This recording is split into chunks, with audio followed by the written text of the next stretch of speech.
참여해서 곧 360만 톤의 10%에 해당하는 36만 톤의 지분 물량을 가져오고 있습니다. 캐나다 프로젝트이고요. LG 캐나다 프로젝트는 이게 이제 제가 미주사업부에서 담당하고 있는 프로젝트입니다. 규모가 어마어마한 프로젝트인데 1,400만 톤짜리 프로젝트인데 뭐 저희 지분이 좀 아쉽지만 5%밖에 안 됩니다. 그럼에도 불구하고 5% 물량이 약 한 70만 톤 정도 규모가 되고요. 당초에는 저희가 LG 캐나다 참여할 때 처음에는 20%로 시작을 했습니다. 그런데 중간에 여러 가지로 이제 재무적으로 여력이 없다 보니까 어쩔 수 없이 5%로 줄여놨는데 지금과 같은 상황에서는 상당히 좀 아쉬운 부분이 있다라고 말씀드리고 싶습니다. 특히 캐나다 같은 경우에는 미국과 비교해서도 상당한 장점이 있다고 보시면 되는데요. 보통 미국의 LNG는 요 멕시코만 쪽에서 대부분 생산이 됩니다. 그러면 이 LNG를 한국으로 가져오기 위해서는 이렇게 내려와서 파나마 운하를 통과해서 이렇게 한국까지 와야 되는데 이게 한 26일 정도 걸리는데요. 문제는 이 파나마 운하도 뭐 아까 호르무즈에도 말씀하셨지만 뭐 여기는 그런 뭐 위기는 아니지만 적체 현상이 있습니다. 워낙에 많은 물동량을 지나가기 때문에 저희가 원하는 시간에 다 예약이 안 됩니다. 만약에 예약이 안 돼서 파나마 운하를 통과하지 못하게 되는 경우는 여기서 아프리카 희망봉을 돌아서 거꾸로 오게 되는데 이런 경우에는 45일 정도 어마어마한 그런 수송비가 들어가기 때문에 최근에 저희가 미국 LNG를 계약을 할 때 처음에는 저희가 여기서 직접 실어오는 뭐 FOB 계약이라고 하는데 우리가 수송선을 대서 가져오는 그런 계약을 했는데 이 위협 때문에 최근에는 아예 이 개발자들이 우리나라까지 수송 갖다 주는 그런 계약으로 좀 바꾸고 있는 그런 추세이긴 합니다. 반면에 캐나다 서부 저희 이제 플랜트가 위치한 LNG 캐나다인데요. 여기서부터 여기까지는 약 12일 정도밖에 안 걸리고 최근에 계산을 해보니까 뭐 비용도 상당히 우리가 생각했던 것보다는 낮은 수준으로 가지고 올 수 있는 그런 루트라고 보시면 될 것 같습니다. 제가 뭐 작년부터 이제 미주사업부에 있었는데 작년에 조금 바빴던 이유가 작년부터 생산을 개시했습니다. 뭐 이런 일이 있을 줄 알고 작년부터 했는지 모르겠는데 작년도 6월부터 생산을 개시해서 지난주에 이제 총 4척이 현재까지 지분 물량이 들어왔고요. 올해 말까지 추가적으로 6척을 도입을 할 예정이 있습니다. 1년에 저희가 확보한 물량은 한 70만 톤 정도가 되겠습니다. 저희가 추가적으로 지분 물량을 가져오려고 고려하는 지역이 3군데 지역이 있습니다. 먼저 LNG 캐나다인데 지금 1단계가 들어왔고 지금 2단계 확장을 준비를 하고 있습니다. 그래서 물량을 2배로 늘리려고 지금 개발을 하고 있고 호주에서 이미 들어오고 있고요. 그리고 추가적으로 지금 저희가 보고 있는 곳이 모잠비크라는 곳입니다. 모잠비크에서 이미 뭐 FLNG 하나 개발을 해서 지금 건설을 하고 있고요. 운영을 하면 28년도부터 물량이 들어올 예정이고 또 대규모 육상 프로젝트를 하게 되면 추가적으로 물량이 들어오게 되는데 이 세 지역 다 보시면 뭐 지정학적으로 또 수송로상으로는 전혀 문제가 없는 그런 지역의 포트폴리오다라고 말씀을 드릴 수 있을 것 같습니다.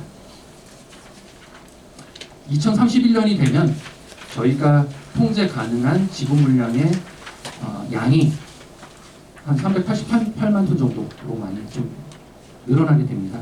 현재 100만 톤, 2029년에 뭐 저희 FLNG로부터 추가적으로 더 들어오고요. 지금 제가 뭐 어제도 안 그래도 예비 타당성 조사가 2단계 예비 타당성 조사가 있어가지고 좀 했는데 이렇게 들어오면서 380만 톤이 되게 됩니다. 예, 저희 뭐 이렇게 공사가 이런 여러 가지 방책들을 통해서 기민한 대응을 통해서 이번 수급 위기에도 불구하고 국내 또 우리 국민분들께서 또 기업에서 사용하시는 가스의 수급에 영향이 없도록 이렇게 최소한의 노력을 다했다라는 말씀을 드리면서 오늘 발표를 마치고자 합니다. 예, 우리 이재용 부장님께 다시 한번 박수 부탁드립니다. 한 10분 정도 Q&A를 하는데 제가 한 2가지만 먼저 여쭤볼게요. 우리가 항상 이런 이제 리스크라든지 안보 문제를 했을 때는 반대 방향으로도 생각할 줄 알아요. 혹시 만약에 이란이 미국하고 협조가 돼가지고 극적으로 미국이 만약에 이란에 들어가서 경제 개발할 수도 있잖아요. 이란 그렇게 되면은 카타르 말고 이란에 또 사실 가스 해전은 다 똑같은 거니까 이란의 큰 가스전을 엑스모빌 들어서 할 수도 있고 그렇게 되면은 거꾸로 거기에 있는 리스크가 일시에 해소될 수도 있지 않습니까? 그게 이제 첫 번째 질문이고 두 번째 질문은 우리가 지금 가스값이 올라갈 때만 봤지만 내려갈 때도 이게 또 다른 변동성이 나오고요. 그래서 이제 이거는 가스공사에 드리는 말씀은 아니지만 2023년에 왜 엄청나게 천연가스 값이 떨어질 때 가스공사 모든 터미널 가스탑이었고 그때 만약에 가스값이 떨어진 거를 우리나라 전력시장이 유연해 가지고 S&P를 떨어뜨려 가면서 살 수 있었더라면 처분할 수 있었더라면 이건 가스공사도 훨씬 좋은 상황이었는데 우리나라 전력시장이 유연하지 못해 가지고 그냥 그거를 값싸게 처분할 수 있는 아무런 방법이 없었단 말이죠. 그러니까 우리나라 그 전력시장의 유연성, 시장 이런 것이 오히려 에너지 안보에 또 도움이 되지 않나. 그래서 반대로도 생각할 수 있어야 되지 않을까. 뭐 이렇게 질문 한번 드려봅니다, 부장님. 그 이란이란 나라는 어마어마하게 가스가 많은 나라입니다. 그 카타르 아까 말씀드렸는데 카타르하고 밑에 가스전이 다 붙어 있어요. 그래서 사실은 제가 가스 매장량 기준으로 한 뭐 2, 3일 내로 들어가는 걸로 알고 있거든요. 만약에 이제 이란 전쟁 이후에 뭐 재건이 이루어진다라고 한다 그러면 저희 제 개인적인 욕심으로는 이란 전투 개발을 좀 하고 싶은데 근데 이제 그게 뭐 여러 가지 지금 이미 이런 중도 위기를 겪었기 때문에 이 논란 가슴을 할 수가 없기. 실제로 오바마 정부 때 이란하고 핵 협상을 잠시 타결을 했었습니다. 그때 국내 많은 기업들이 이란 정부하고 MOU를 체결하고 개발을 하자 그러고 저희 가스공사도 이란에 지금 여러 가지 섬들이 있는데 그 중에 키쉬라는 섬이 있어요. 그 섬을 저희가 개발하겠다. 거기에 있는 가스를 저희가 그 가스전을 개발하겠다라고 저희 그 프로포절을 그때 뭐 냈다가 1년 만에 뭐 다 트럼프 오고 다시 돼가지고 다 없어졌는데 뭐 그런 차원이 있고요. 일단 그 부분 말씀드리고 그다음에 천연가스 전력시장 유연성이라는 부분에서는 저희 가스공사는 유연성이 정말 없습니다. 그 지금 이 가스 가격이 올라간 이 상황에서 가스 요금 올랐다는 얘기 못 들어보셨잖아요. 정상적으로는 저희 가스 요금 올려야 됩니다. 저희 가스공사에서 지금 다 부담을 하고 있는 거거든요. 원료들 다 부담을 하고 있고 다만 이걸 언제 저희가 보전을 하느냐 이런 위기 상황에는 저희 미수금으로 계속 쌓아놓다가 나중에 가스 가격이 좀 떨어지잖아요. 그럼 가스 가격이 떨어질 때 좀 덜 떨어뜨려요. 그래서 지금 이때 가스 요금이 안 올랐던 것들을 그때 보전을 하는 그런 구조입니다. 그래서 저희 공기업 입장에서 저희가 이제 수급 관리나 이런 차원에서 공기업의 역할을 한다라고 봤을 때는 유연한 게 또 반대국가에서 좀 좋은 부분인가? 뭐 그런 부분도 또 생각을 좀 해볼 수 있을 것 같습니다. 예, 고맙습니다. 예. 자, 질문. 자, 우리 이성호. 예, 안녕하세요. 지금 그 저장 탱크 용량을 아까 77기 540만 톤인데 저장 탱크 말고 내관 자체에서 갖고 있는 저장 그 기능도 혹시 나중에 활용할 계획이 있는지 그렇다면 그거는 어느 정도로 보는지 하고요. 그다음에 그 알래스카 LNG가 얘기가 많이 나왔었는데 물론 지금 당장 위기에 뭐좀 대응을 하기는 어렵지만은 한 뭐 30년 뭐 이렇게 본다 그러면 가스공사가 지금 알래스카 LNG에서 입장이랄까 국가 입장이 하겠지만 그게 어떻게 되는지 고추 생산도 좀 줄어들고 있는 입장에서 상황에서 도와주시면 좋겠습니다.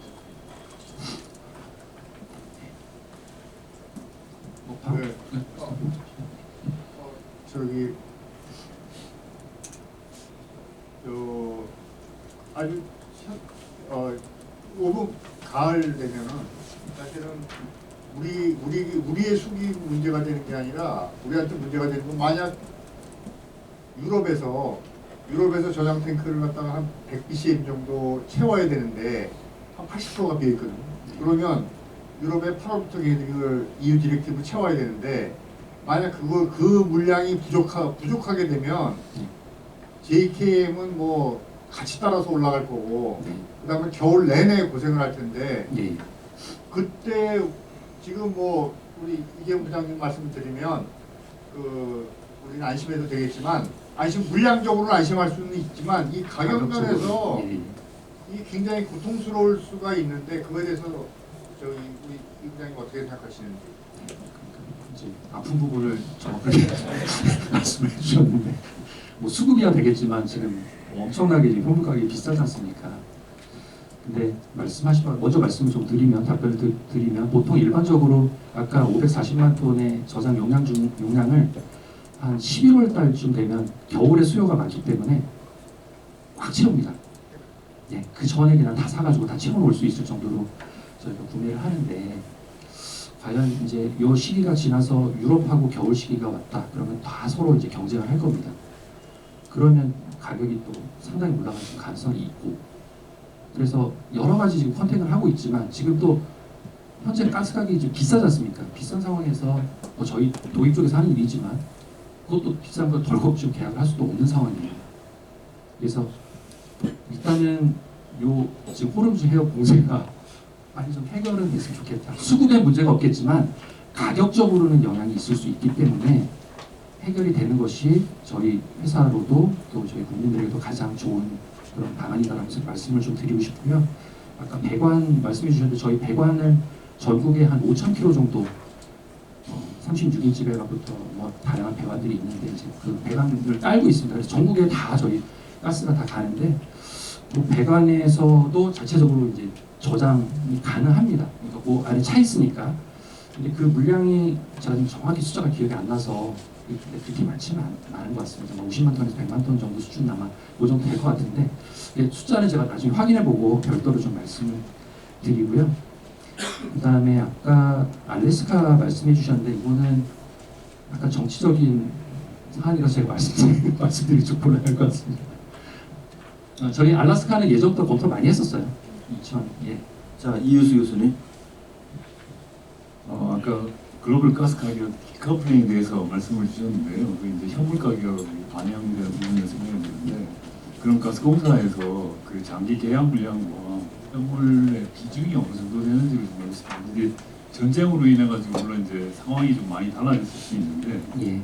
그 부분하고 지금 이제 발전 공기업이나 민간 발전사들의 그 직수입자들 입장에서도 조금 이제 변화가 있을 것 같거든요. 네. 실제로 만약에 여기서 물량이 제대로 확보가 안 되면 가스공사에 또 의존할 가능성이 있는데 네. 이런 부분에 대해서 어떻게 보고 계시는지. 네. 일단 지금 저희 장기 계약하고 현물 비중은 제가 알기로는 한 70대 30 정도 되는 거로 지금 알고 있고요. 그 뭐 지금 카타르에서 폴스 메저 불가항력을 선언했기 때문에 이제 장기 계약 부분에서 카타르 물량만큼은 지금 카타르 물량이 제가 몇만 톤인지 기억이 안 나는데 뭐 어느 일정 부분은 지금 안 들어오고 있는 그런 상황이라고 보시면 될 것 같고 두 번째 질문이 뭐셨죠? 발전 공급하고 그 아까 제가 75% 25%라고 말씀드렸잖아요. 근데 비축 의무는 물론 직수입자들도 짧게 있습니다.